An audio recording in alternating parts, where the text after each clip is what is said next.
एक लड़के के पिताजी लड़की को देखने के लिए गए और लड़के के पिताजी लड़की को देखने के लिए गए तो लड़की से पूछा, आपने कोई धार्मिक किताब पढ़ी है कभी?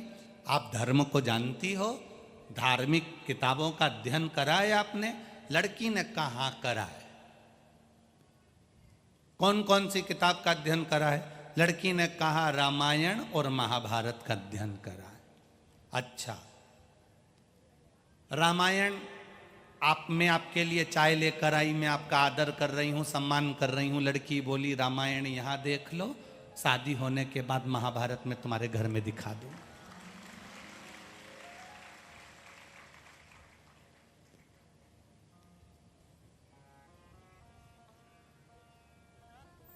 हम राजा हरिश्चंद्र विचार, दिन भर उनका चित्त नहीं लग रहा, दिन भर उनका मन नहीं लग रहा, दिन भर उनके चित्त वृत्ति नहीं लग रही। आज राजकाज में उनका मन नहीं है राजा हरिश्चंद्र का।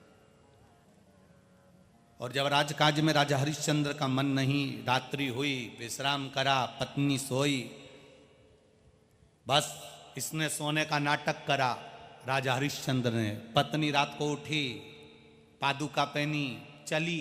राजा हरिश्चंद्र ने तलवार निकाली, पत्नी का सिर काटने के लिए पीछे बढ़ा। राजा हरिश्चंद्र को लगा अभी नहीं मारूंगा इसको, इसका जो प्रेम करने वाला है ना उसको भी देख लूं, दोनों का सिर एक साथ काटूंगा। अभी नहीं मारूंगा इसको, पहले उसको भी देखूं और उसको भी मारूंगा।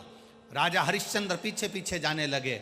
रानी तारामती आगे आगे जा रही है। तारामती ने सामने प्रवचन चल रहा था, रात्रि को सत्संग चल रहा था, खूब जोरदार कथा चल रही थी। तारामती ने अपनी चप्पल उतार दी, पादुका उतार कर प्रणाम कर कर अंदर प्रवेश करी और सत्संग में जाकर बैठ गई। राजा हरिश्चंद्र ने जो ध्यान लगाकर देखा ये कहाँ बैठी है, तो देखा सामने भगवान का प्रवचन चल रहा था, भजन चल रहा था, कीर्तन चल रहा था, सत्संग चल रहा था। तारामती उसमें जाकर बैठी और भगवान का भजन करने में लग गई। राजा हरिश्चंद्र की आंख में जल भर गया। मैं इसके लिए गलत सोच रहा था और ये तो भजन में लगी हुई है, ये सत्संग में लगी हुई है।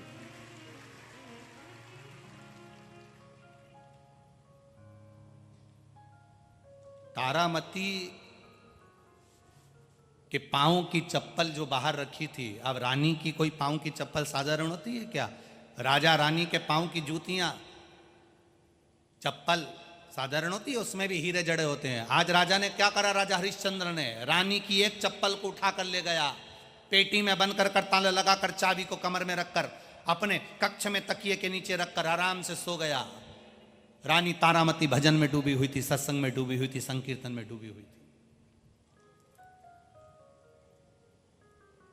सत्संग में रानी तारामती डूबी हुई है, भजन में डूबी हुई है। उसको नहीं मालूम कि मेरी चप्पल कोई ले गया। आपके साथ भी ये हुआ होगा, कभी तो हुआ होगा। तुम मंदिर में जल चढ़ा रहे हो, तुम मंदिर में पूजन कर रहे हो, तुम कथा श्रवण कर रहे हो, तुम सत्संग में लगे हो, तुम भगवान के दर्शन करने में लगे हो और कोई तुम्हारी चप्पल ले गया। राजा हरिश्चंद्र ले गए अपनी पत्नी की चप्पल को उठाकर, जो हीरे से जड़ी हुई थी, एक चप्पल, एक वहीं पड़ी है। पेटी में बंद कर दिया, ताला लगाकर चाबी को पलंग पर रख लिया तकिए के नीचे। तारामती सत्संग कर कर जब उठी, घर जाने लगी तो अपनी पांव की मोजड़ी, अपने पांव की चप्पल, जूता ढूंढने लगी। जितने लोग प्रवचन में आए थे, सत्संग में आए थे, सब ने पूछा रानी क्या हो गया? मेरी चप्पल नहीं मिल रही है, मेरी जूती नहीं मिल रही, मेरी मोजड़ी नहीं मिल रही, ना जाने कहां चली गई मेरी पादुका। एक पादुका है पर एक नहीं मिल रही। रानी तारामती, आप रोज भगवान से कहती हो ना, कथा में जब बैठती हो, कथा सुनने जब बैठती हो और कथा के बीच में जब निवेदन करने का मन होता है, जब नमन करने का मन होता है, तारावती तू भगवान से क्या मांगती थी? बोल, शंकर से क्या मांगती थी? तारावती ने कहा मैं रोज महादेव से कहती थी, महादेव ऐसी कृपा करना कि एक बार मैं जोड़े से प्रवचन सुनूं, जोड़े से कथा सुनूं, जोड़े से सत्संग करूं, ऐसी कृपा कर देना। तारामती बोली अब वो जोड़े से प्रवचन तो नहीं हो पाए, मालूम पड़े चप्पल का जोड़ा भी बिगड़ गया। अब वो प्रवचन तो नहीं मिले जोड़े से, पर वो चप्पल का जो जोड़ा था, जूती का जो जोड़ा था, मोजड़ी का, पादुका का जो जोड़ा था, वो भी खाली रह गया, एक पड़ी रह गई। अब करूं तो करूं क्या? घर जाऊंगी, सुबेरे राजा हरिश्चंद्र देखेंगे मेरे पांव की पादुका सामने, जैसे ही राजा हरिश्चंद्र पूछेंगे कि एक मोजड़ी कहाँ गई, हीरे जड़ित, रतन जड़ित, सोना जड़ित, वो पांव की चप्पल कहाँ गई, क्या जवाब दूंगी मैं? चिंता मत करो रानी, भगवान की कथा में वो बल होता है कि भगवान किसी की जोड़ी नहीं तोड़ता है। तो ये तो चप्पल है, इसकी जोड़ी कहां से तोड़ दे? किसी की जोड़ी नहीं तोड़ता भगवान। कथा में, सत्संग में जिसने अपने आनंद के लिए, जिसने अपने भाव के लिए शुद्ध विचार से, शुद्ध मन से, सात्विक प्रवृत्ति से जिसने कथा करवाई होती है, जिसने शुद्ध विचार से प्रवचन सुना होता है, जिसने सात्विक प्रवृत्ति से कथा को सुना होता है, उसका भगवान कभी बुरा नहीं करता। जिसने लोभ, लालच, वासना, आसक्ति, तृष्णा या अपना वर्चस्व दिखाने के लिए कथा, सत्संग, प्रवचन कराया होता है, तो बाद में उसको दुख भोगना पड़ता है, ये निश्चित है। आप रानी क्यों चिंता करती हो? आपको दुख नहीं होना चाहिए रानी, भगवान किसी के जोड़े को नहीं तोड़ता। चलो वापिस प्रवचन में बैठते हैं। जो प्रवचन में बैठे, भगवान का भजन गाना प्रारंभ करा, भगवान पर जो भजन गाना प्रारंभ करा, रानी ने हाथ जोड़कर कहा, महादेव आप किसी का जोड़ा नहीं बिगाड़ते, मेरी चप्पल ना जाने कौन ले गया, राजा को मालूम पड़ेगा, रात को प्रवचन में कैसे आऊंगी महाराज। बस इतना तो कहना था। इतनी देर में रानी जो बाहर निकली तो चप्पल का जोड़ा तैयार मिल गया रानी को। चप्पल का जोड़ा तैयार मिल गया रानी को। रानी ने चप्पल पहनी, तुरंत भागकर भवन में पहुंच गई। जैसे ही रानी भवन में पहुंची, भवन में पहुंचते से ही राजा हरिश्चंद्र के नेत्र खुल गए। नेत्र खुलते से राजा हरिश्चंद्र ने अपनी रानी से कहा, तुम्हारी पांव की चप्पल का जोड़ा कहां है? रानी तारामती ने कहा, वो रहा। राजा हरिश्चंद्र उठे, उठकर देखा तो चप्पल जैसी थी वैसी की वैसी जोड़े की चप्पल सामने पड़ी हुई थी। राजा हरिश्चंद्र ने रानी से कहा, ये चप्पल तुम्हारे पास कहां से आ गई? रानी ने कहा, क्यों, क्या हुआ? राजा हरिश्चंद्र कहते हैं, तुम्हारे सत्संग करते समय एक चप्पल चुराकर मैं लेकर आ गया था, चलो मैं दिखाता हूँ। पेटी खोलकर जो चप्पल दिखाई तो रानी ने राजा से कहा, एक चप्पल के लिए मेरे महादेव को वहां तक आना पड़ा। गजब हो गया, गजब। मात्र एक पादुका देने के लिए, एक चप्पल देने के लिए मेरे महादेव को करुणा करना पड़ी। राजा की आंख से जल भर गया। रानी, कल से मैं भी सत्संग में चलूंगा। रानी ने राजा के चरण पकड़कर कहा, मैं महादेव से रोज मांगती थी कि जोड़े से सत्संग सुनूं, जोड़े से प्रवचन सुनूं, इससे ज्यादा क्या चाहिए मुझे। प्रवचन में जब राजा रानी बैठे तो राजा ने रानी से कहा, क्या ये कथा, क्या ये प्रवचन, क्या ये कथा हमारे घर नहीं हो सकती? क्यों नहीं हो सकती? राजा ने अपने घर में कथा रखी, प्रवचन रखा। राजा सिंहासन पर बैठकर कथा नहीं सुने, राजा कोई आसन लगाकर कथा नहीं सुने। रानी अंदर बैठकर सत्संग कर रही थी और राजा चप्पल के, जहां लोग चप्पल छोड़ रहे थे, जहां लोग चप्पल खोल रहे थे, राजा उस दरवाजे पर बैठकर जितने लोग अंदर जा रहे थे उनके चप्पल को अपने कपड़े से पोंछकर उस मिट्टी को अपने मस्तक पर चढ़ा रहे थे। इतनी देर में देव अधिदेव महादेव वहां प्रकट हो जाते। महादेव सामने आकर खड़े हुए। महादेव एक बूढ़े का रूप लेकर आए और बूढ़े का रूप लेकर आए महादेव। उनके पांव में चप्पल नहीं थी, पादुका नहीं थी। पादुका नहीं तो राजा ने कहा, बाबा जी, ओ बाबा जी, रुको जरा, तुम चप्पल पहनकर नहीं आए, तुम जूता पहनकर नहीं आए, और तुम भी ऐसे आ गए, और तुम्हारे साथ में जो अम्मा है, तुम्हारे साथ में जो आई है, तुम्हारे साथ में जो माता जी हैं बूढ़ी, वो भी पाँव में पादुका पहन कर नहीं आई, चप्पल पहन कर नहीं आई। इतने में महादेव तो बूढ़े के रूप में थे। उन्होंने कहा हमारे पास में पादुका नहीं थी, इसलिए कथा में हम आ रहे थे ना, सत्संग में हम आ रहे थे ना, इसलिए हम पादुका छोड़ कर आ गए। कोई बात नहीं, तुम्हारी पादुका नहीं है, कोई बात नहीं, लाओ तुम्हारा चरण दो। महादेव पार्वती जी को देखे, आज चप्पल पहनी आते तो चरण देने की जरूरत नहीं पड़ती, चप्पल छोड़कर आ गए। इसलिए राजा हरिश्चंद्र ने महादेव का चरण अपनी जंघा पर रखा और उसको कपड़े से पोंछ रहा है। कृतार्थ हो गया राजा, कृतार्थ, धन्य हो गया। आज भी राजा हरिश्चंद्र के उस संवाद को, पादुका के संवाद को हमारे सनातन धर्म में निभाया जाता है। गजानन महाराज जी का दर्शन करने जाओ, पादुका का स्पर्श करो। श्री स्वामी समर्थ का दर्शन करने जाओ, पादुका का स्पर्श करो। संत एकनाथ जी का दर्शन करने जाओ, पादुका का स्पर्श करो। श्री नामदेव जी का दर्शन करने जाओ, पादुका का स्पर्श करो। आज पादुका का स्पर्श क्यों किया जाता है? क्योंकि परमात्मा भी अपने चरण की रज अपने भक्तों को सत्संग के माध्यम से दे देता है। आपको लगता है कि शिव महापुराण की कथा में आप कथा सुनने के लिए आए हो, पर मेरा विश्वास कहता है, मेरा भरोसा कहता है, कई सालों से ये शिव पुराण वाचन कर रहे हैं, भरोसा कहता है आप अकेले कथा में नहीं आते, कहीं ना कहीं मेरा महादेव भी पार्वती को लेकर बैठा मिलता है इस शिव पुराण। कितना पानी गिरा, कथा चालू नहीं हुई उसके पहले। बोलो सही से, बोलो सही है। आंधी तूफान चला, कीचड़ कीचड़ हो गया, पानी पानी हो गया, व्यवस्था अव्यवस्था हो गई। पर कथा जब से चालू हुई तब से महादेव आपको खुद महसूस होगा, ऐसा लगता है कि महादेव बैठकर कथा श्रवण कर रहा आता है। वो आपको लगता नहीं, लगता हमको नहीं मालूम, पर हमारा विश्वास कहता है। फिर निवेदन करेंगे, जैसे हेलीकॉप्टर को उतारने के लिए बड़ी सी जगह में एच बना होता है। क्या बना होता है? चूने से उसको एच बना देते हैं। हेलीकॉप्टर चलाने वाले को मालूम है कि ये एच बना हुआ है, वो चारों तरफ घूमता है और घूमने के बाद उस एच पर लाकर हेलीकॉप्टर को खड़ा कर देता है। उसी तरह मेरा महादेव भी सब दूर घूमता है और जहाँ शिव महापंडाल शिव महापुराण का लगा होता है, वो भी नंदी को उतार कर नीचे बिठा देता है। ये शिव तत्व है, ये शिव महापुराण की कथा है।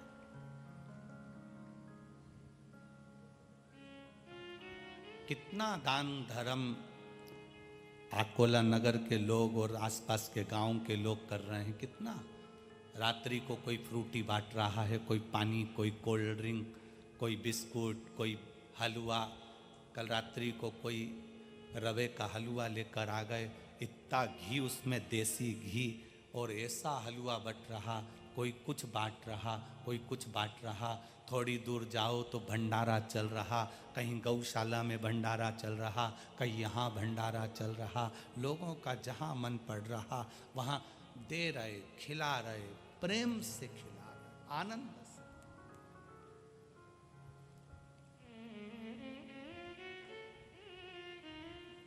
ये लाखों लोगों की व्यवस्था करना किसी के सामर्थ्य की बात नहीं है। ये लाखों लोगों की व्यवस्था करना केवल महादेव के बस की ही बात है। आप अपने बुद्धि से ये निकाल देना कि कथा आप करा रहे हो या कथा के यजमान आप हो। शिव महापुराण कभी नहीं कहती कि कथा का यजमान कोई होता है। शिव पुराण तो कहती है, जब पहली बार शिव पुराण की कथा चंचुला देवी ने बिंदुक के लिए कराई थी, तब भी शंकर भगवान और पार्वती जी यजमान बने थे, तो यजमान के रूप में आज भी वही बैठे होते हैं। भले चौरसिया जी यजमान बन गए, दुबे जी यजमान बन गए, पर यजमान तो मेरा देव अधिदेव महादेव ही है। वो कैसे करा रहा है, कैसे साधता है, क्या करता है, बस वो करा रहा है और वो कर रहा है। अपनी कोई सामर्थ्यता नहीं, कोई सामर्थ्य।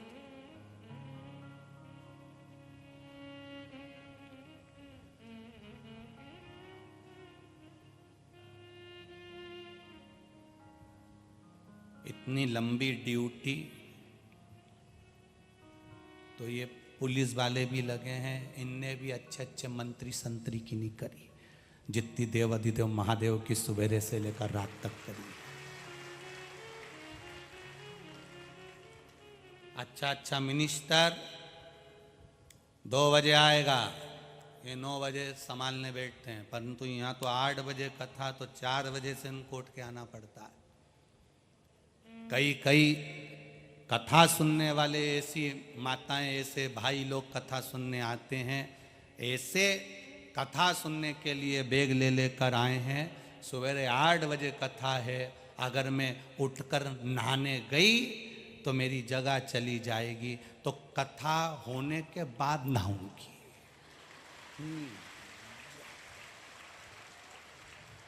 जाए नहीं, उठे ही नहीं। अगर उठ गई तो कोई बैठ जाएगा, तो तू नहाने नहीं जाएगी। फिर कथा तो क्या हुआ? सीवर वाला गुरुजी तो कहता है मन शुद्ध होना चाहिए, कथा तो भगवान प्रवेश कर जाता। तन धोने से कथा मिलती होती, तन धोने से अगर भगवान मिलता होता तो सबसे ज्यादा मछली नहाती है, उसी को भगवान मिल जाता। अगर मान लो अगर नहाने से कथा मिलती तो, नहाने से भगवान मिलता तो, भगवान तन धोने से नहीं मिलता, भगवान मन धोने से मिलता है। आपकी पवित्रता भीतर की होना चाहिए, भीतर। अब मालूम पड़े मुख में राम और बगल में, जम के तो बोलो छोरी, और राम राम जपना अपना, और सोचो कि भगवान मिल जाए तो मिलेगा री जीजियो, कभी नहीं मिल सकता, कभी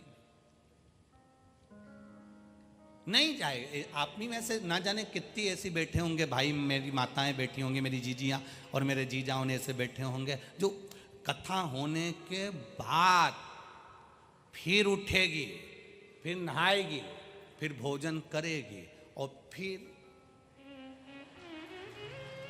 अपनी दरी बिछाई, फिर उसे कोई मतलब नहीं, आग लगे बस्ती में मस्ती में, उसे कोई मतलब नहीं कौन क्या कह रहा, कौन क्या कर रहा, उसे कोई मतलब नहीं, उसे कोई। और यही एक वो कहते ना, कथा चांगली लागली ना, तो भीतर से अगर भाव जागृत हो जाए, अपने भीतर अगर परमात्मा के प्रति एक उत्साह जागृत हो जाए, तो फिर निवेदन है, एच जहां लिखा होता है वहां हेलीकॉप्टर उतर जाता है, और जहां शिव महापुराण के इतने भगत बैठे होते हैं वहां महादेव उतर जाता है, महादेव उतर। मेरा शंभु, मेरा शंकर, मेरा ओघड़दानी, मेरा त्रिकालदर्शी, मेरा कैलाशी अविनाशी उतरता। आपको लगता, कभी कभी महसूस करना, कभी अपने भीतर चित्त में एक महसूसता करना कि आप 2 कदम नहीं चलती अपने घर पर, और 2 किलोमीटर दूर गाड़ी छोड़कर कथा तक कैसे आ रहे होगे, वो चला रहा होगा। इतनी दूर कैसे आ सकते हो? आप अपने घर के लोगों से कहते हो दुकान के सामने गाड़ी खड़ी करना, वहीं उतरूंगी, सामान खरीदूंगी, गाड़ी पे बैठूंगी और चल दूंगी। सामान लेने गई, करोड़ों का सामान लेने गई, तो भी गाड़ी तुमको दूर खड़ी करना नहीं है, पास में खड़ी करना है, बिल्कुल दुकान के सामने। जिस दुकान के सामने गाड़ी नहीं जाती, तुम उसके यहाँ सामान खरीदने नहीं जाते। बोलो सही है कि गलत है? तुम जाते ही नहीं। मैं तो दूसरे के यहाँ से ले लूंगी, गाड़ी नहीं जाती उनकी गली में, तो छोटी सी गली है, कहाँ से गाड़ी घुसेगी, गाड़ी नहीं जाती, मैं सामान और कहीं से ले लूंगी, मेरे को नहीं जाना वहाँ से सामान लेने। गाड़ी जाती नहीं तो सामान लेने भी नहीं जाते तुम, गाड़ी नहीं जाए। जो 2 कदम नहीं चल पाते, 4 कदम नहीं चल पाते, वो इतनी दूर शिव महापुराण की कथा सुनने के लिए लाखों की संख्या में आ जाते। ये शंकर ही तो तुम्हें उठाकर पकड़कर लेकर आता है, कौन लाएगा? मैंने तेरे ही भरोसे बाबा, तेरे ही भरोसे हवा बिच उड़ती जावांगी बाबा, डोर हटो छड़ीला में कटी जावांगी। भोले मैं तेरी पतंग, शंभू मैं तेरी पतंग, हवा बिच उड़ती जावांगी बाबा, डोर हटो छड़ीला में कटी जावांगी। जो शिव को मान लिया, राजा हरिश्चंद्र की जंघा पर भगवान शंकर का चरण रखा हुआ है और उसकी रज राजा हरिश्चंद्र झड़ा रहे हैं। राजा हरिश्चंद्र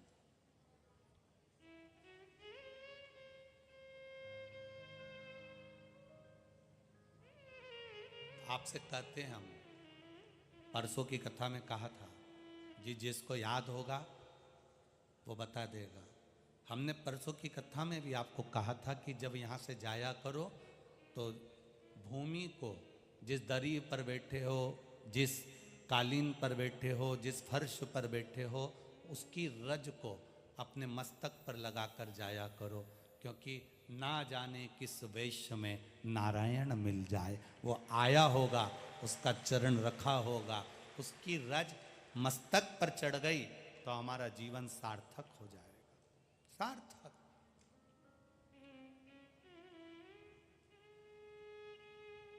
वो रज हमारे भीतर उतरे, हमारे भीतर आचार, विचार, सत्कार और प्यार, ये 4 चीजें हमारे जीवन को श्रेष्ठ बना देती है। पहले नंबर पर है आचार। आचार वो नहीं तो तुम समझ लो केरी का अचार, नींबू का अचार हो। आचार मतलब हमारा व्यवहार, हमारी बोलचाल की भाषा,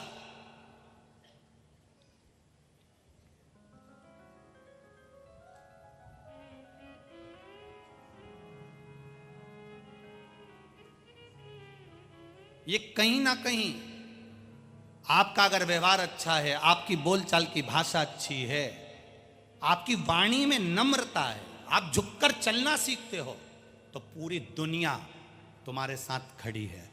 आपकी नम्रता नहीं है तो सब आपके विपरीत है। होगा करोड़ों का धन आपके पास में, होगा वैभव आपके पास में, जमीन जायदाद, बंगला, गाड़ी, दुकान, सब कुछ आपके पास में होगा, पर यदि आपका व्यवहार नहीं है, आपकी वाणी में प्रेम नहीं है, आप झुकना नहीं जानते, नम्रता नहीं जानते, तो आपका जीवन बेकार है।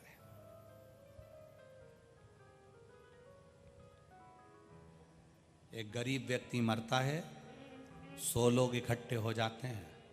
एक बहुत पैसे वाला मरता है, अगर उसका व्यवहार नहीं होता तो 4 लोग भी इकट्ठे नहीं होते हैं। उसके व्यवहार से, उसके प्रेम से, उसकी वात्सल्यता से, उसकी करुणाता से आपको प्राप्ति हो सकती है। आचार, विचार, आपकी सोच अच्छी होना चाहिए। काला कलर का चश्मा लगाओगे सब काले दिखेंगे, नीले कलर का लगाओगे सब नीले दिखेंगे, पीले कलर का चश्मा लगाओगे सब पीले दिखेंगे, सफेद कलर का लगाओगे सब सफेद दिखेंगे। आपका चश्मा जिस कलर का होगा, आपकी दृष्टि कैसी है, आपका विचार कैसा है। चोर को चोर नजर आता है, साहूकार को साहूकार नजर आता है, धर्मात्मा को धर्मात्मा नजर आता है, पुण्यात्मा को पुण्यात्मा नजर आता है, पापी को पापी, कपटी को कपटी नजर आता है, भजन करने वाले को भजन करने वाला नजर आता है, और धर्मात्मा को धर्मात्मा नजर आता है। आपकी सोच, आपका विचार, आपकी दृष्टि श्रेष्ठ होना चाहिए। चेहरे का कलर बदले ना बदले, पर अपना कर्म बदलना चाहिए, तो जिंदगी सार्थक है। अब हम चेहरा बदलने में लगे हुए हैं, हम रोज प्रयास करते हैं मैं कैसे अच्छी लगूंगी, मैं कैसे अच्छी लगूंगी, मैं कौन से कलर के कपड़े पहनूं कि मैं अच्छी दिखूं। कभी विचार करना कि मैं कौन सा भजन करूं कि भगवान को अच्छी लगूं, वो भजन कौन सा होना चाहिए। एक साड़ी अच्छी नहीं लगती तो तुम उसको उतार दूसरी पहन लेते हो, वो भी अगर गड़बड़ दिख रही है तो तुम तीसरी पहन लेते हो। जरा विचार करिएगा, जब हमारा वस्त्र हमको अच्छा नहीं लगता तो हम बदल लेते हैं, तो अपना व्यवहार किसी को अगर अच्छा नहीं लग रहा तो अपने आप में हमें व्यवहार को बदलना चाहिए। हम अपने व्यवहार को नहीं बदल रहे, हमारा वही अकड़, हमारी वही आसक्ति, वही काम, वही लोभ, वही तृष्णा, वही निंदा, वही व्यर्थ का काम, तो हम परमात्मा को नहीं पा सकते।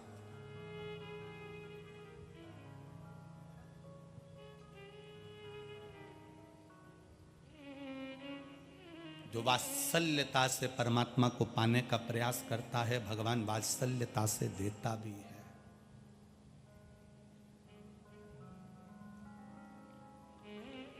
वात्सल्यता से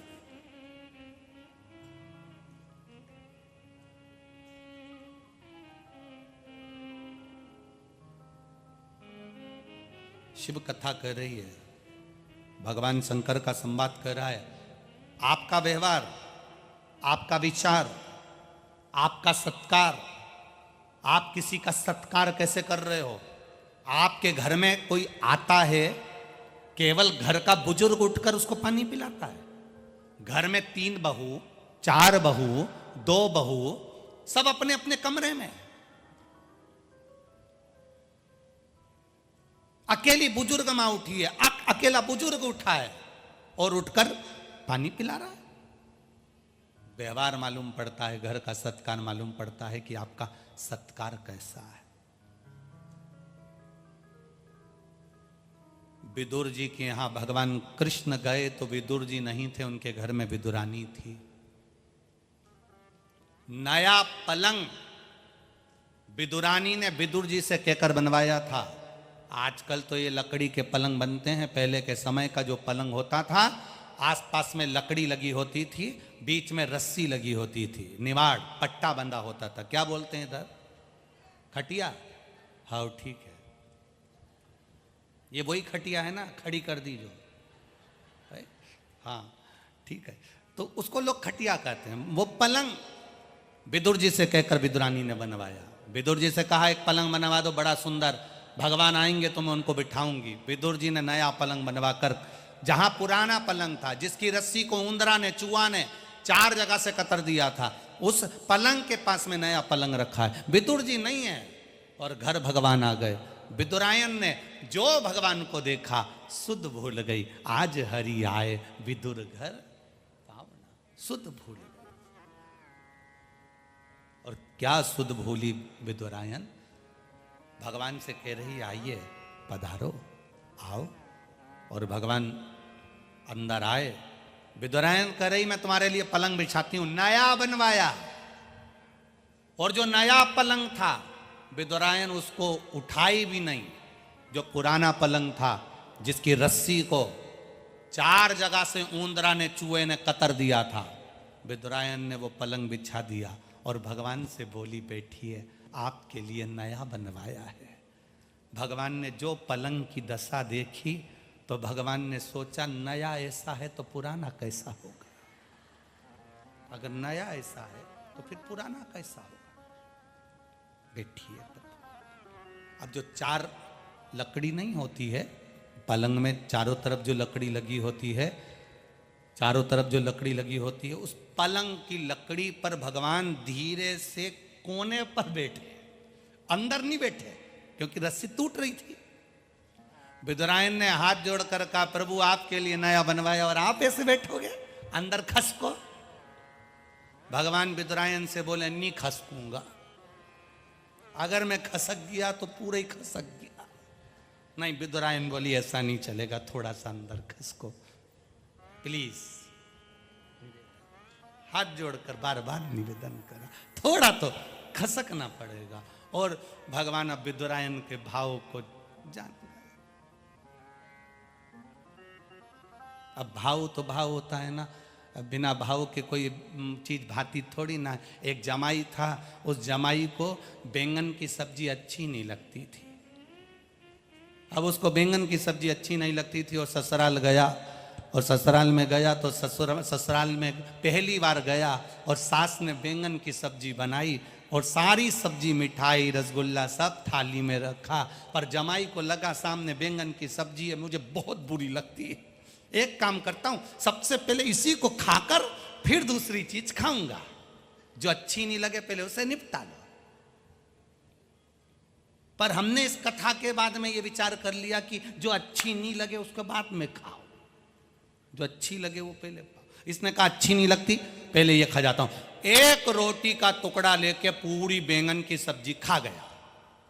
इतने में साली ने अंदर जाकर बताया, मम्मी जीजा जी को बैंगन की सब्जी इतनी अच्छी लगी, इतनी अच्छी कि उनने कुछ भी, ना तो गुलाब जामुन खाई, ना समोसा खाया, ना कचौड़ी खाई, केवल बैंगन की सब्जी खाई। इतने में माँ ने कहा, बेटी जाओ एक कटोरी और दिया। अब वो एक कटोरी बैंगन की सब्जी फिर ले गई। जीजा जी, जीजा जी, जीजा जी। जीजा जी बोले, नीची है, नीची है, नहीं तुम्हें मेरे हाथ की तो लेना ही पड़ेगी, चाहे कुछ भी हो जाए। जीजा जी बोले, मैं कोई दूसरा आइटम ले लूँगा, नहीं तुम्हें तो लेना ही पड़ेगा। और वो कटोरी फिर धर गई। अब जीजा जी को लगा फिर सब्जी आ गई बैंगन की, इसको नफरत थी बैंगन की सब्जी से। अब इसने कब साली देके गई, इसने फिर रोटी का टुकड़ा लिया, फिर खा गया।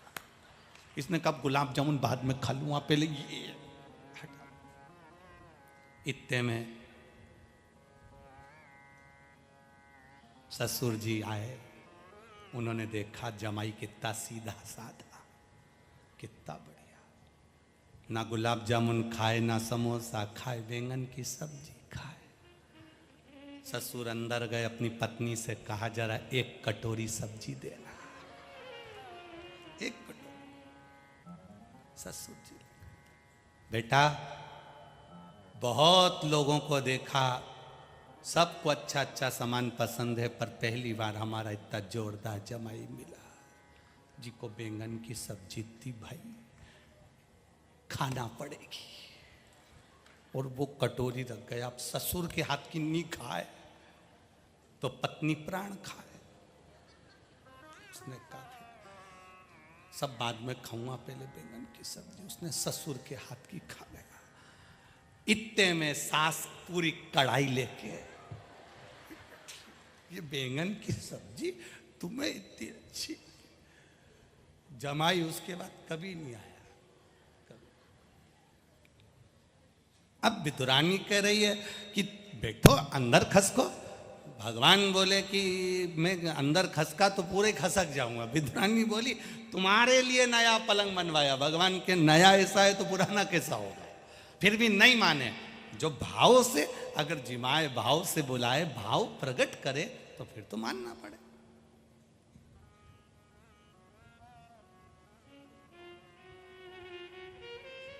अब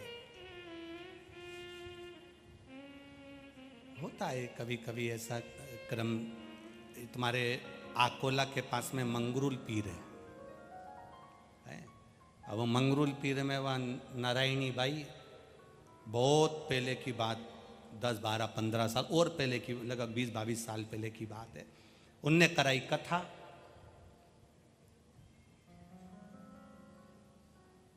अब उन्होंने पहली बार तो हमारा महाराष्ट्र आगमन हुआ था, हमको क्या मालूम था कि यहाँ मिर्ची का ठेसा भी चलता है। हमने तो वहाँ आज तक मध्य प्रदेश में ये ठेसा फैसा देखा ही।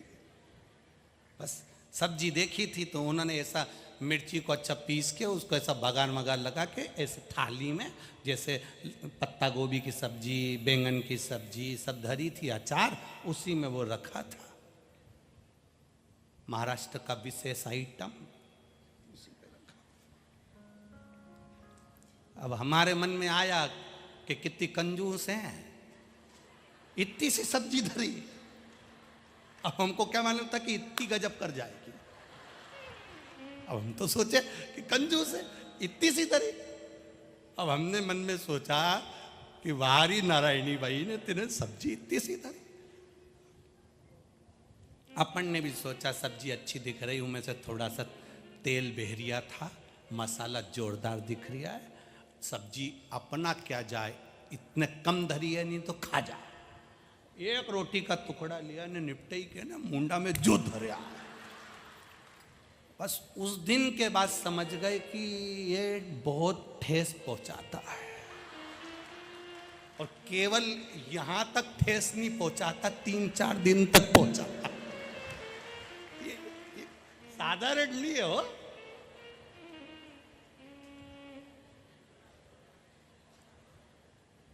अभी कल की बात है, वो चौरसिया जी के यहाँ से प्रसाद, महाप्रसाद तो ऊ में आ गया था, हम समझ गए थे। अलग ही रखना है वो, तो ध्यान रखना। तो ये प्रेम की भाषा है, एक आनंद की भाषा है, और बड़ी बड़ी आनंदता होती है इसमें। तो वहाँ भगवान से विदुरानी कह रही है, जरा खसको जरा। अब जो खसकने का कहा तो भगवान जो खसके पूरी रस्सी टूट गई और भगवान उसके अंदर फंस गए, पांव उधर और भगवान इधर। और विदुरानी पूछ रही कैसा लग रहा है? भगवान कह रहा है ऐसा लग रहा है जैसे 100 किलो के कपास पे बैठा हूं। अब विदुरानी बोली, भूख लग रही होगी, तुम्हारे लिए कुछ खाने का लाती हूं, तुम्हारे लिए कुछ खाने का लेकर आती हूं, मैं तुम्हारे लिए कुछ लेकर आती हूं खाने का। विदुरानी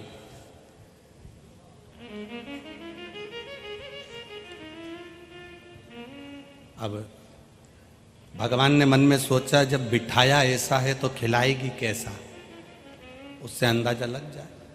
मैं तुम्हारे लिए कुछ खाने का लाती हूं। और विदुरानी अंदर गई, केले लेकर आई। भगवान के मन में संतोष हो गया, कम से कम अच्छा हुआ केला ही लाई है, भाटा उठा लाती इसका क्या ठिकाना, केला लाई। और भगवान के चरणों में बैठकर बड़े प्रेम से केला छीलती जाए, और भगवान से के मैं तुम्हारे लिए 2 दर्जन लेके आई थी, और तुम्हारे काका विदुर जी 2 दर्जन लाए, 4 दर्जन केले तुमको ही खाना है। भगवान कह रहे ला मेरे को दे दे, मैं खा लूंगा। नहीं, मैं छील के खिलाऊंगी। उनको क्या मालूम था कि पक्के में छिल के ही खिलाएगी। अब जो अंदर की गिरी थी वो नीचे फेंक दी, और छिलका भगवान को दे दिया। भगवान ने पूछा ये क्या है? विदुरानी बोली केला। भगवान बोले जो नीचे पटका, तो के छिलका। भगवान बोले तुम्हारे यहाँ उल्टा खाते हैं? विदुरानी बोली केला तो ऐसे ही खाते हैं। भगवान को छिलके देती जाए, भगवान छिलके खाते जाए, सारे छिलके भगवान खाते जा रहे। तो भगवान ने विदुरानी से पूछ लिया, सब केले हम खा जाएंगे तो तुम क्या खाओगे? विदुरानी बोली जो नीचे पड़ा है वो हम खा जाएंगे। भगवान सोचे गजब गजब। प्रेम जहां पर है, आपका सत्कार, आपका आचार विचार, और तीसरे नंबर पर है सत्कार कैसा है। कि दुर्योधन के मेवा त्यागे, साग विदुर घर खाई, सबसे ऊंचे प्रेम सगाई।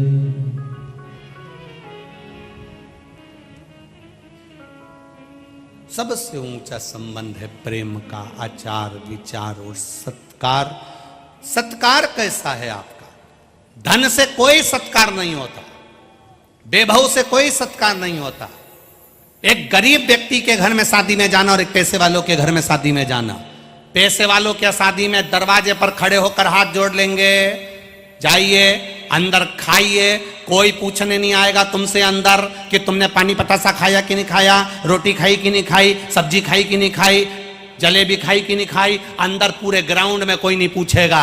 जाओगे तो हाथ जोड़कर जाने का बोल देंगे। पर किसी गरीब के घर शादी में जाना, वो तुम्हारे लिए कुर्सी लगाएगा, सेठ जी आए हैं, बैठो साहब, मैं थाली लगा देता हूं, थाली लगा देगा, आओ साहब, खाओ साहब, बैठो साहब। गरीब के घर जाओगे, सत्कार क्या होता है वो गरीब बता सकता है।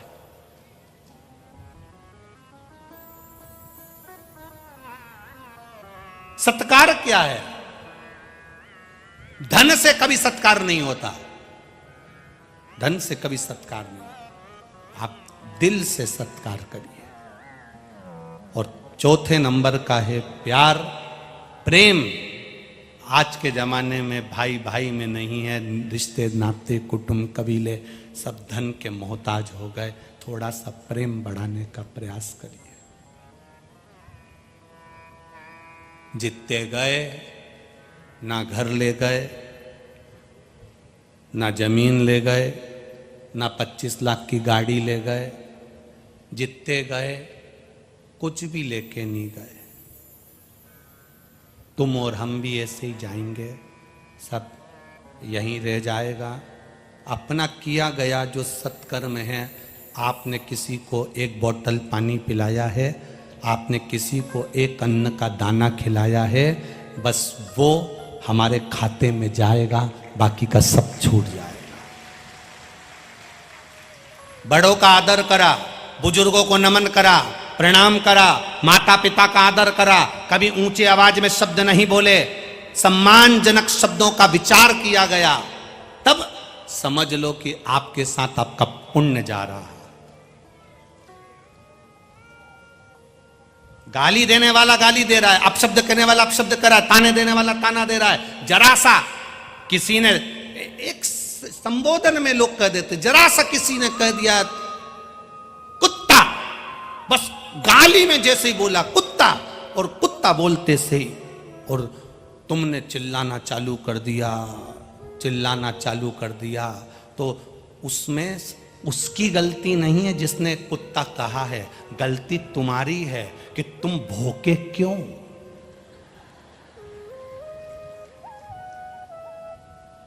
मतलब तुमने प्रस्तुत कर दिया कि उसने जो बोला वो गलत नहीं बोला, उसने तो कहा ना कुत्ता, कह दिया ना।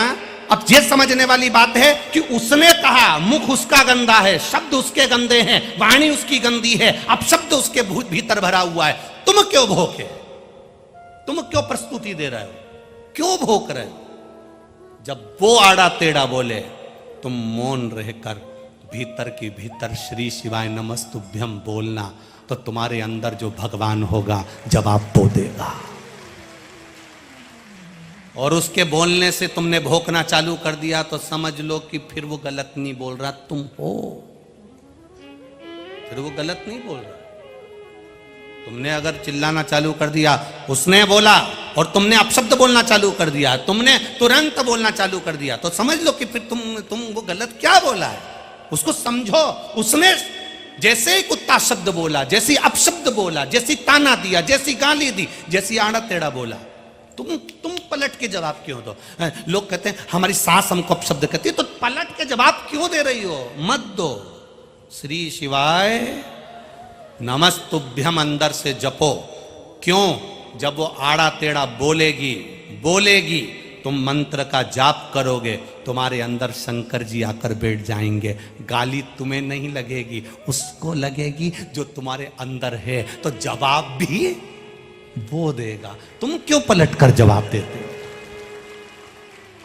तुम क्यों देते हो। मत बुरे कर्म कर बंदे वरना पछताएगा, भगवान की आंखों से तू बच नहीं पाएगा। तू बच नहीं पाएगा।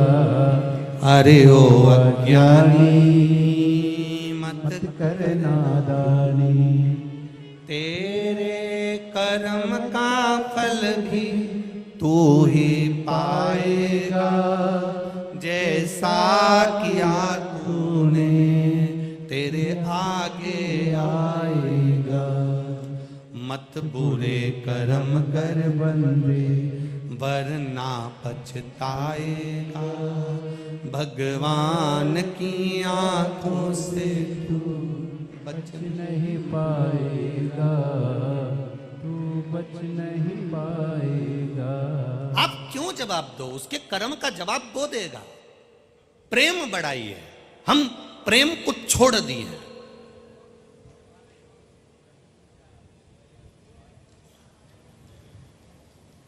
प्यार और प्रेम में अंतर है भाई, जरा ध्यान रखिएगा। गलत जगह मत पहुंच जाना, विचार करिएगा। प्यार और प्रेम में अंतर है। प्रेम में समर्पण होता है, किसी का खून खच्चर नहीं होता, और प्यार में हमेशा खून खच्चर ही होता है। प्रेम और प्यार में अंतर है। ये जरा सा फिल्म देख देख के लोग जो कर बैठते हैं कि, और फिल्म देखकर क्या सीखते हैं? बस ये कि वो उसको चाहे, वो उसको चाहे, वो उसको चाहे। और पूरी फिल्म का एंड कब होता है? जब दोनों की शादी हो जाए। आज तक फिल्म में जितने भी एंड हुए हैं फिल्म के, वो शादी पर एंड हुए हैं। शादी के बाद का बताओ ना। सही फिल्म तो चालू जब होती है। पर जितनी भी फिल्म बनी, हर एक फिल्म का एंड होगा तो दोनों की शादी से होगा। इसके बाद ओरिजिनल फिल्म चालू होती है, वो कौन दिखाएगा? वो कौन दिखाएगा? वो भी तो दिखाओ कि पति भेरू बन गया और पत्नी जगदम्बा कालरात्रि कुष्मांडा, और रोज दोनों का झगड़ा हो रहा, और रोज घर में आरती हो रही, अम्बे तू है जगदम्बे काली, जय हो आकोला वाली। रोज झगड़ा हुआ। और बस फिल्म देखी हमने, फिल्म देखी तो सोचा मैं हीरो बन गया, ये हीरोइन बन गई, हम दोनों में स्नेह हो गया, प्रेम हो गया, प्यार हो गया। ना ना ना ना, इसको कहते नहीं है कुछ भी। सही फिल्म का एंड, हर फिल्म का एंड केवल शादी पर हो जाता है। शादी के बाद हुआ क्या वो तो देखो। ये जितनी फिल्म देखकर शादी होती है ना, इनका एंड बड़ा बुरा होता है। जितनी फिल्म देखकर शादी होती है, जरा सा लड़के की ओर आसक्त हो गए, जरा सा देख लिया, आसक्ति बढ़ गई, प्रेम बढ़ गया, स्नेह बढ़ गया। मेरा बेटियों से निवेदन है, तुम्हारे माता पिता ने तुम्हें उच्च शिक्षा दी है, तुम्हारे माता पिता ने तुम्हें पढ़ाने में कमी नहीं रखी, तुम्हारे माता पिता ने तुम्हें शहर में भेजने में कमी नहीं रखी, तुम्हारे माता पिता ने तुम्हें कपड़े पहनाने में कमी नहीं रखी, तुम्हारे माता पिता ने तुम्हारे भाई को जितनी अच्छी शिक्षा नहीं दी उतनी अपनी बेटी को दी है। मेरा बेटियों से निवेदन है, अपने माता पिता को कन्यादान का मौका देना, किसी आड़े टेढ़े के साथ मत चले जाना, किसी आड़े टेढ़े के साथ मत चले जाना। जरा सा बॉडी शॉडी देखी और उसके साथ चले गए, जरा सा गाड़ी उसने आकर भुर्र भुर्र करी, मालूम पड़े गाड़ी सुधरने आई थी, 50 रुपए का डीजल फ्री का डलवा के लिए आया और उसके साथ चले गए। जिंदगी भर रोगे, जिंदगी भर। एक बेटा एक कुल को तारता है और एक बेटी 2 कुल को तारती है। उसका जीवन प्रबल होना चाहिए। बेटी का जन्म, कोई हिमालय राज के यहां पूछे कि हिमालय राज बेटी के जन्म पर कितने प्रसन्न हुए थे, हिमालय राज बेटी के जन्म पर कितने खुश हुए थे, दक्ष प्रजापति बेटी के जन्म पर कितने खुश हुए थे। जिसके घर में बेटा जन्म लेता है वो 1 कुल को तारता है, पर बेटी 2 कुल को तार देती है। बेटा एक बार अपने माँ बाप को दुखी देख सकता है, पर बेटी कभी अपने माँ बाप को दुखी नहीं देख सकती। वो बेटी होती है सर्वस्व जो निछावर कर दे, हमने तो इस व्यासपीठ से कई बार कहा है, आज फिर कहते हैं कि जिसके घर में बेटी है वो भाग्यशाली नहीं सौभाग्यशाली है। उसके भाग्य को 100 बार गुणा करा जाए वो सौभाग्यशाली है। होना चाहिए। आज के जमाने में मालूम पड़ जाए कि बेटी है तो लोग बच्चा गिरवा देते हैं, भ्रूण हत्या करवा देते हैं, बेटी का जन्म नहीं होना, बेटी को पाल पोसना बड़ा मुश्किल। ना ना ना, बेटी है तो तुम्हारा जीवन है। हम तो यहां तक कहते हैं राजनीति में भी ध्यान रखना चाहिए, चुनाव लड़ने का टिकट उसी को देना चाहिए जिसके घर में बेटी हो। चुनाव लड़ने का टिकट भी उसके यहां देना चाहिए जिसके यहां बेटी हो। और निवेदन है, बेटी के मां बाप को निवेदन करूंगा कि आप भी अपनी बेटी की शादी उसी घर में करना जिस घर में बेटी हो। और मेरे ब्राह्मण संत साधु सन्यासी तपस्वी साधक उपासकों से भी निवेदन है, आप भी भोजन उसी के यहां करो जिसके घर में बेटी हो, तो हम भोजन ग्रहण करें। क्योंकि बेटी भाग्य बना देती है, बेटी सौभाग्य बना देती है, बेटी बाप की किस्मत लिख देती है। वो तो कहीं भ्रम में ना पड़े बेटियां। मेरा निवेदन, यहां जितनी बेटियां बैठी हैं, जितनी बेटियां बैठी, कितनी बैठी है जरा खड़ी तो हो जाओ बेटियां, हो जाओ खड़ी हो जाओ। जितनी भी लड़कियां सब खड़ी हो जाओ, जितनी बेटियां बैठी है हो जाओ। चारों पंडाल में, चारों पांचों पंडाल में जितनी लड़कियां बैठी हैं सब खड़ी हो जाओ। जिनकी शादी नहीं हुई सब खड़ी हो जाओ, छोटी बच्ची से बच्ची लेकर बड़ी से बड़े तक।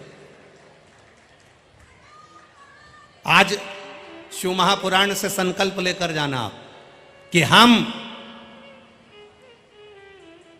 जहां हमारे माता पिता चाहेंगे वहां शादी करेंगे, किसी एरे गिरे नत्थू घेरे से नहीं करेंगे।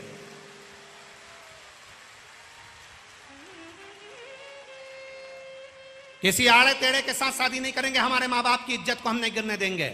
जिस माता पिता ने पाल पोस कर बड़ा करा, जिस माता पिता ने हमको पढ़ाया, जिस माँ की कोख में मैं 9 महीने रही हूँ, जिस माँ ने मुझे गोदी में रखा, मालिश करी, कपड़े पहनाए, जानती नहीं थी, पढ़ाया, ट्यूशन, स्कूल, कोचिंग सब जगह भेजा, उनकी नाक नहीं कटने दूंगी। शादी मेरे माँ बाप के कहने पर चल करूंगी। दोनों हाथ उठाकर बेटियां एक बार हार बैठिए बेटा, प्रणाम आपको, दंडवत नमन करता हूं आपके चरणों का, आपकी वात्सल्यता, आपकी करुणता। संकल्प होना चाहिए हमारे जीवन।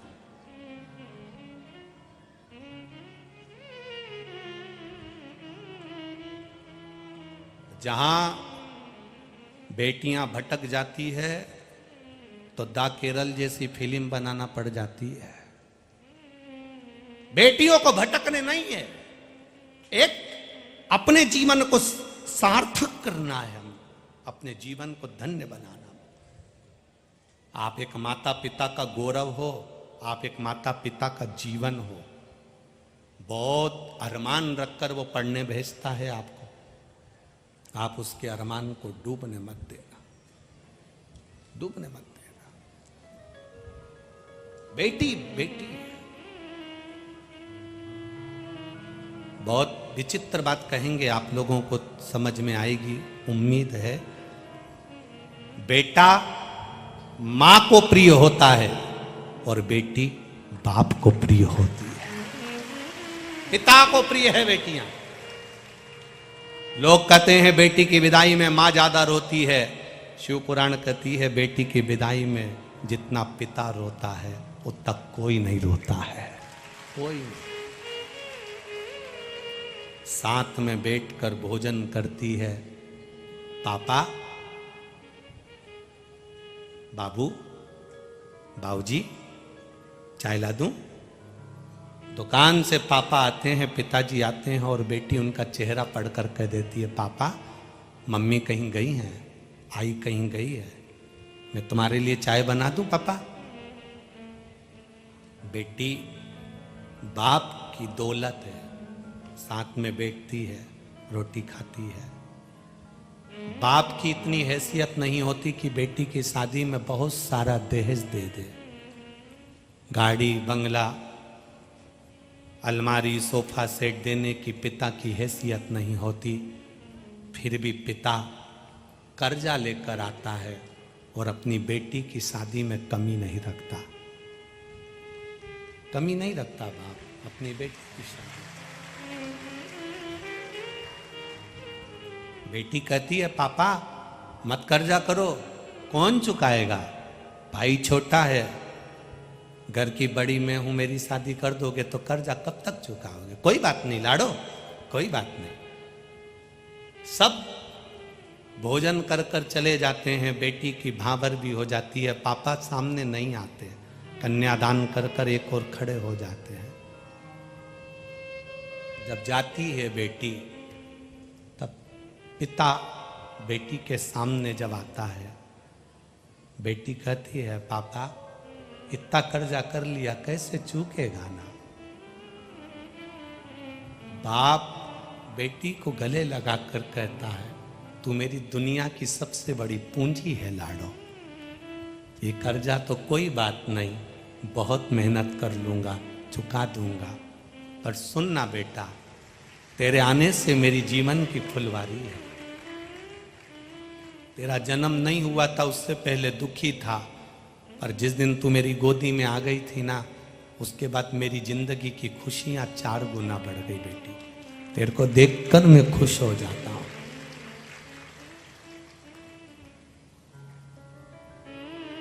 विदा हो गए, चले गई। बेटी भी कहती है पापा बहुत दूर मत ब्याह देना, दूर ब्याह दोगे तो कहाँ मिलना होगा पापा, कभी तो आएंगे ना मिलने के लिए।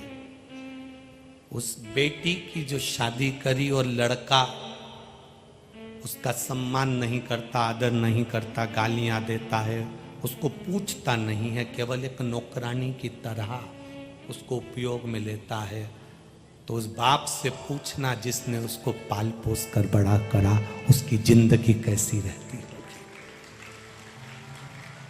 पिता का जीवन, नारी का आदर सम्मान करना सीखो। अंत समय तक साथ देती है एक नारी, अंत समय तक।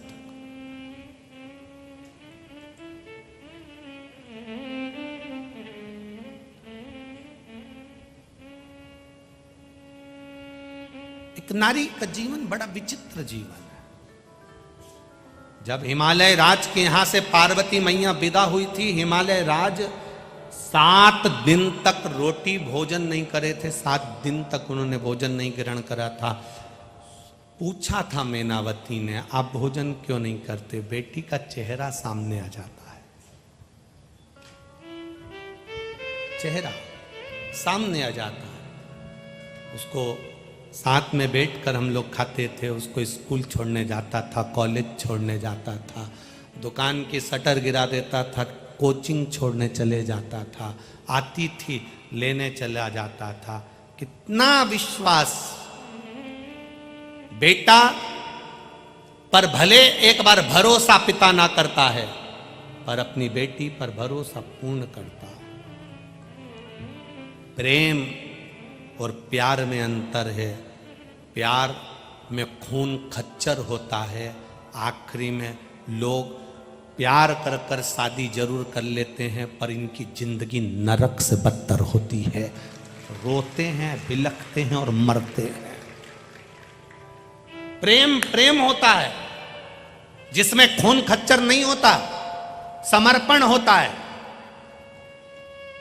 राधा और कृष्ण का भी प्रेम था, पर दोनों में एक दूसरे में समर्पण का भाव था, कोई खून खच्चर नहीं हुआ। आज के जमाने में लोग उसको बदनाम कर दिए कि ये प्रेम, प्रेम और प्यार में अंतर है।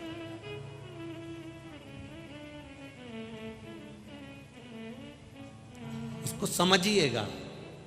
एक पिता का बेटी के प्रति प्रेम होता है, एक माता पिता का बच्चों के प्रति प्रेम होता है, एक पति का पत्नी के प्रति प्रेम होता है, पत्नी का पति के प्रति प्रेम होता है, सास ससुर का बहू बच्चों के प्रति प्रेम होता है, पोता पोती का दादा दादी के प्रति प्रेम होता है, नाना नानी के प्रति प्रेम होता है। इसको प्रेम कहते हैं, ये प्यार नहीं है, इसको प्रेम कहा गया। इसमें अपशब्द नहीं होते, इसमें गालियां नहीं होती, इसमें ताने नहीं होते, इसमें गलत विचार नहीं होते। तो शास्त्र कह रहा है, भगवान शिव की कथा कर रही, आचार विचार सत्कार और प्यार, ये बहुत ध्यान देने वाला विषय है कि आपके यहां कोई आए उसका सत्कार हो, और जितने लोग आपके घर में रह रहे हैं उन सभी में आपस में एक दूसरे से प्रेम हो, एक दूसरे से समर्पण हो, प्रेम बढ़े।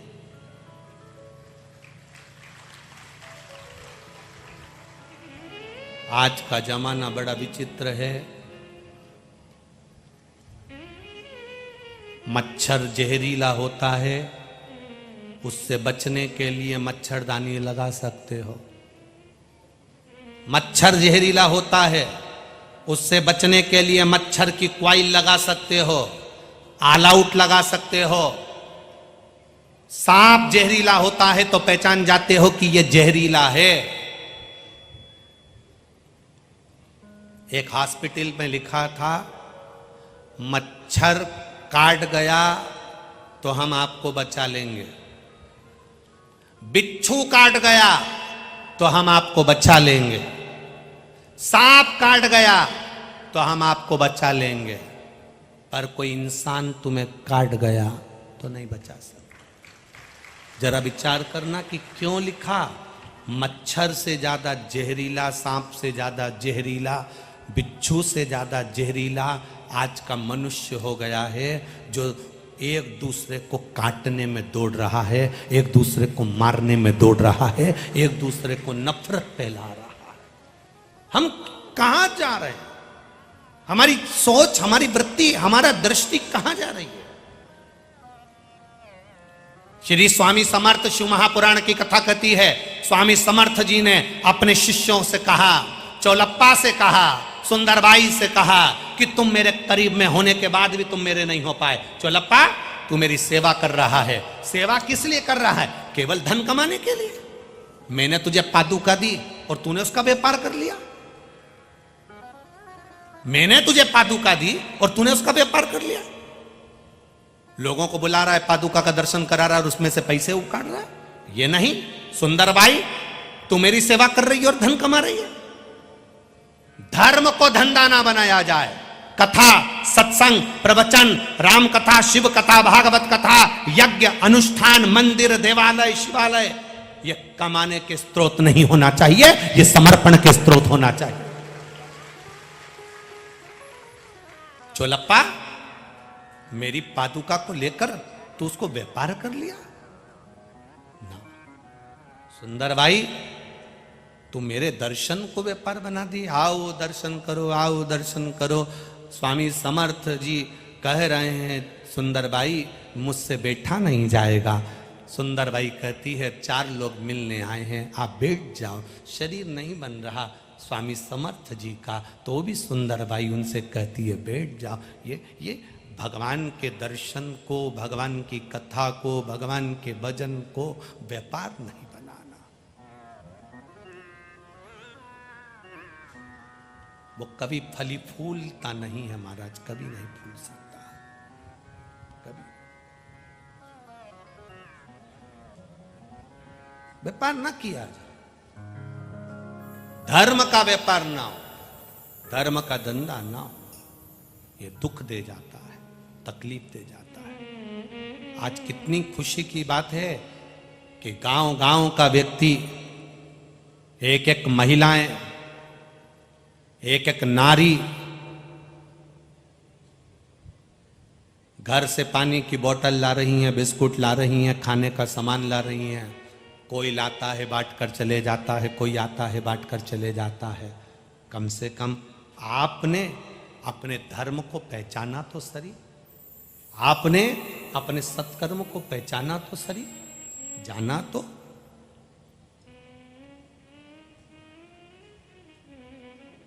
अपने विचारों को शुद्ध रखिए।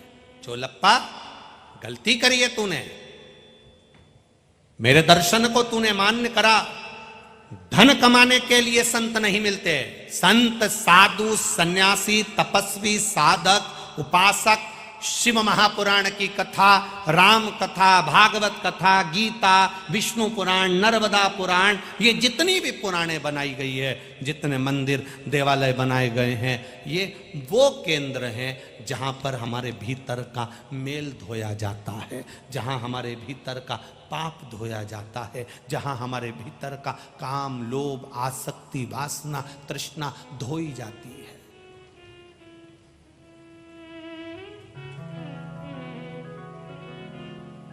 धो रहा है जा। वो बाथरूम में नहाते हो ना, साबुन लगा लगा के,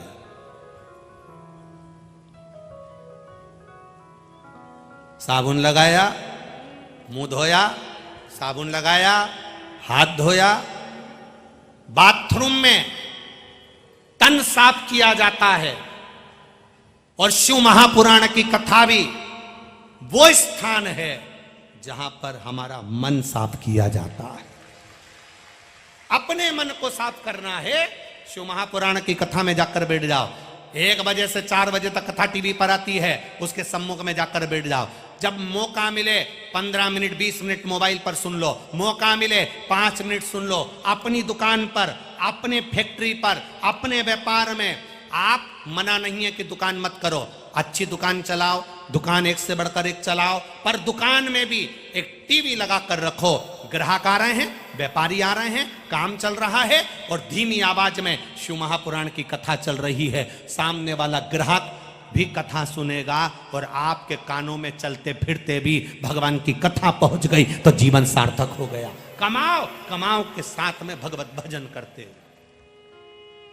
पहले कथा में कहा था, तुम्हारी नौकरी चले, तुम्हारी दुकान चले, तुम्हारी फैक्ट्री चले तो पत्नी के जेवर बना दो, प्लाट ले लो, गाड़ी ले लो, बच्चों को पढ़ा दो, स्कूल पहुंचा दो, एजुकेशन अच्छी करा दो, तुम्हें जितना करना है कर लो।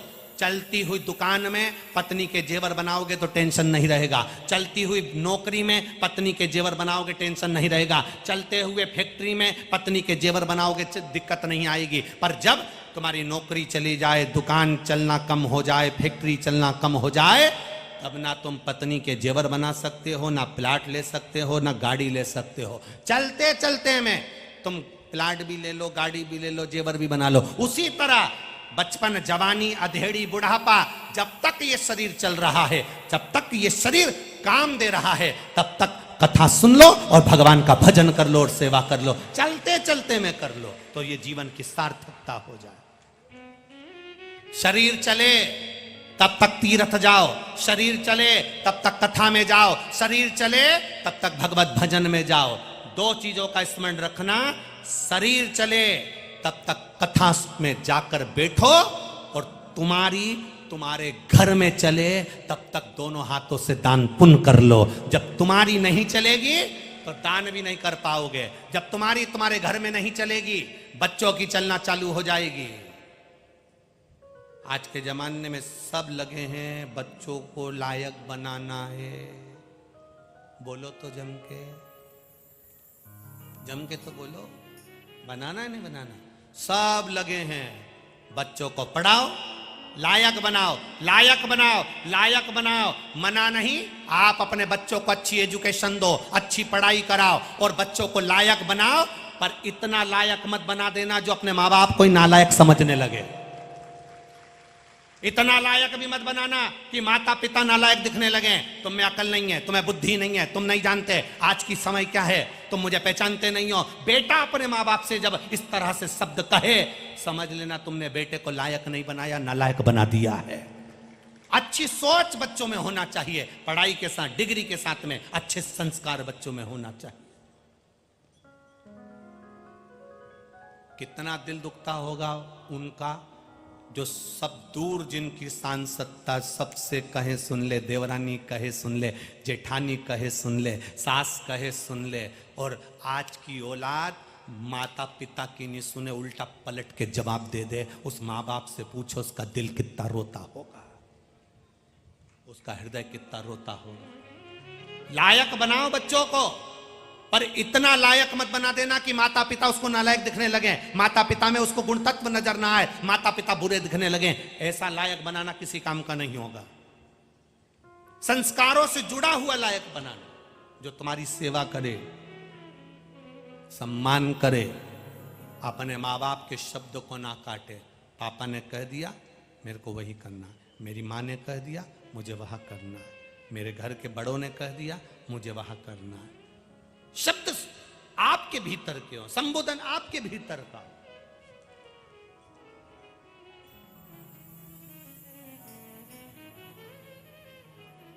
महाराज शिव कथा कह रही है, भगवान शंकर का संवाद कह रहा है।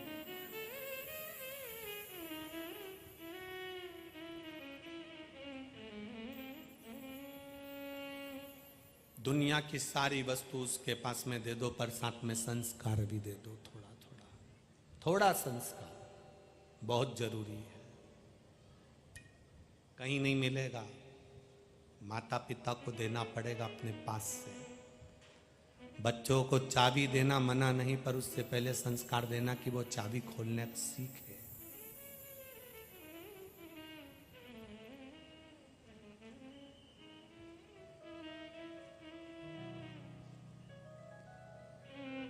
शिव कथा कह रही है, भगवान की सुंदर संवाद कह रहा है। शिव महापुराण कहती है, आपका किया गया भजन, आपका किया गया स्मरण, आपका किया गया कीर्तन, राजा हरिश्चंद्र की धर्मपत्नी तारामती का जो भजन था वो प्रबल था, प्रबल था, इसलिए शिव के चरण प्राप्त हो, शिव चरण प्राप्त करो, भगवान की भक्ति मिलेगा। खाली न जाता कोई दर से तुम्हारे, खाली न जाता कोई दर से तुम्हारे, मैं भी खड़ा हूँ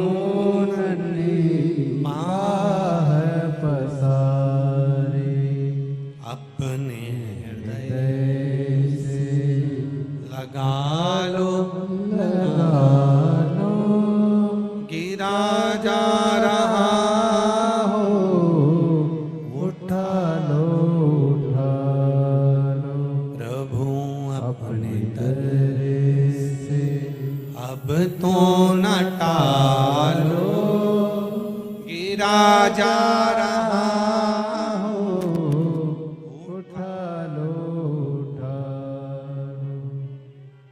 प्रभु का स्मरण।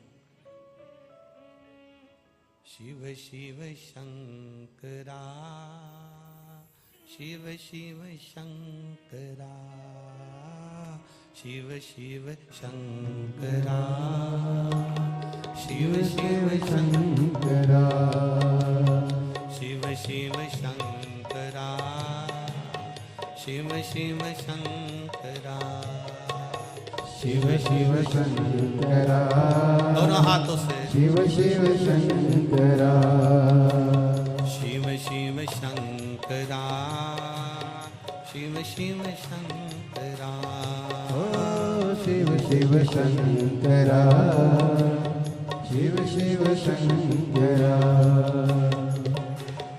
शंकरा शंकरा शंकरा शंकरा शंकरा शंकरा शंकरा शंकरा, शिव शंकरा, शिव शिव शंकरा, ओ शिव शिव शंकरा, शिव शिव शंकरा, ओ शिव शिव शंकरा, शिव शिव शंकरा, शिव शिव शंकरा, शिव शिव शंकरा। आओ से दोनों हाथों से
आओ से आनंद से।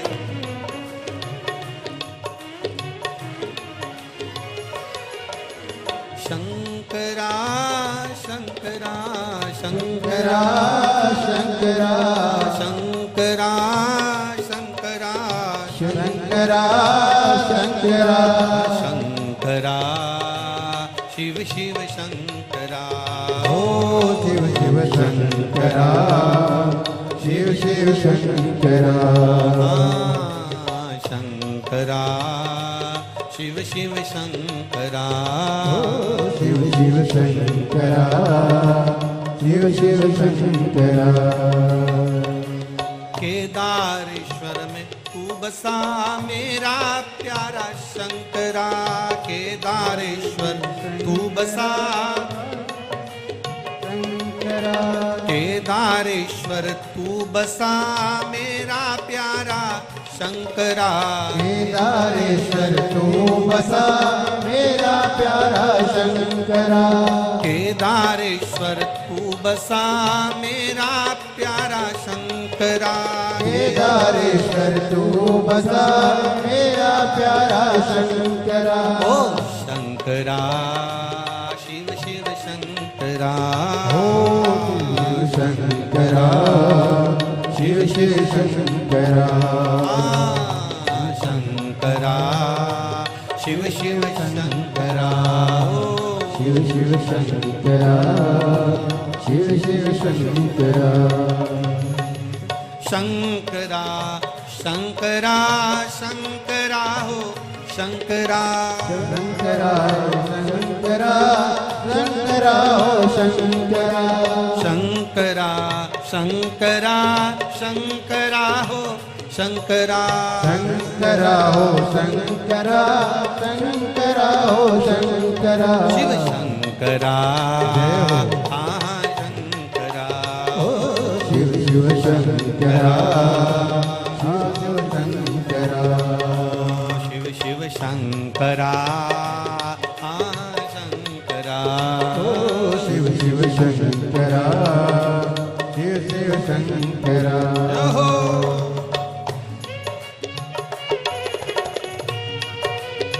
राधे हरि बोल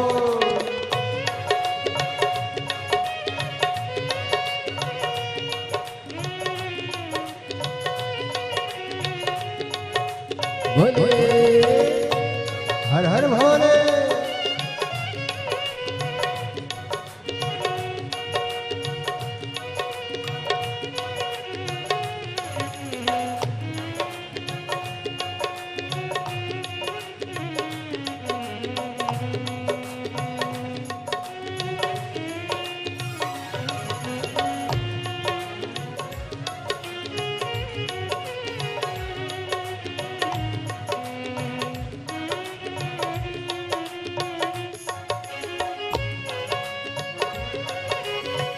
हरि बोल राधे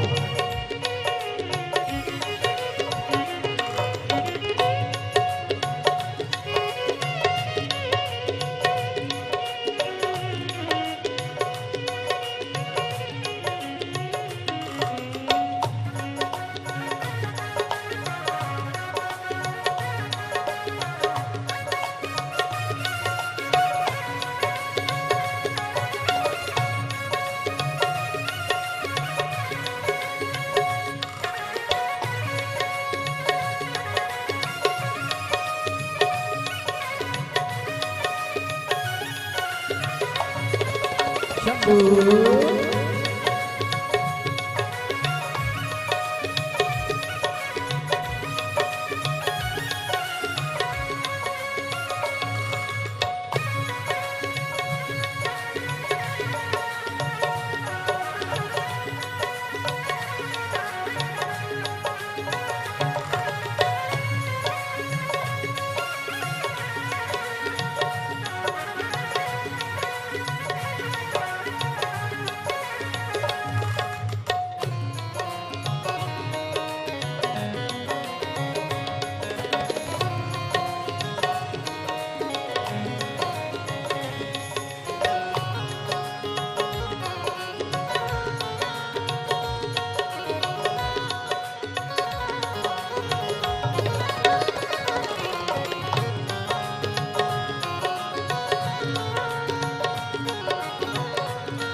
काशी जी में तू है बैठा ओ मेरा शंकरा, काशी जी में तू ही बैठा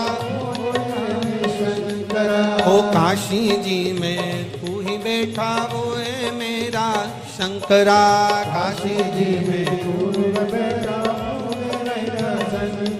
ओ शंकरा, शिव शिव शंकरा, शिव शिव शंकरा, शिव शिव शंकरा, ओ शंकरा, शिव शिव शंकरा, शिव शिव शंकरा, शिव शिव शंकरा, ओ शंकरा, शिव शिव शंकरा, शिव शिव शंकरा, शिव शिव शंकरा, शंकरा, शिव शिव शंकरा, शिव शिव शंकरा, शिव शिव शंकरा, शंकरा, शिव शिव शंकरा, शंकरा, शिव शिव शंकरा, ओ शिव शिव शंकरा, शिव शिव शंकरा, शिव शिव शंकरा, शिव शिव शंकरा,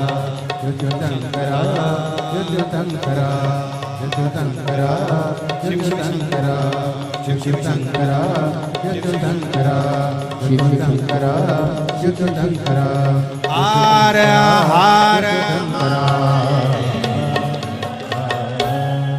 अपने स्थान पर बैठकर भगवान देवादिदेव महादेव से अपने हृदय की बात कही। शंकरा, शिव शिव शंकर, अपने स्थान पर बैठकर भगवान देवादिदेव महादेव से अपने मन की बात करो, अपने दिल की बात बाबा देवादिदेव महादेव से कहिए। जहाँ जगह मिल जाए वहाँ बैठकर हृदय से आनंद से बाबा देवादिदेव महादेव से भाव के साथ में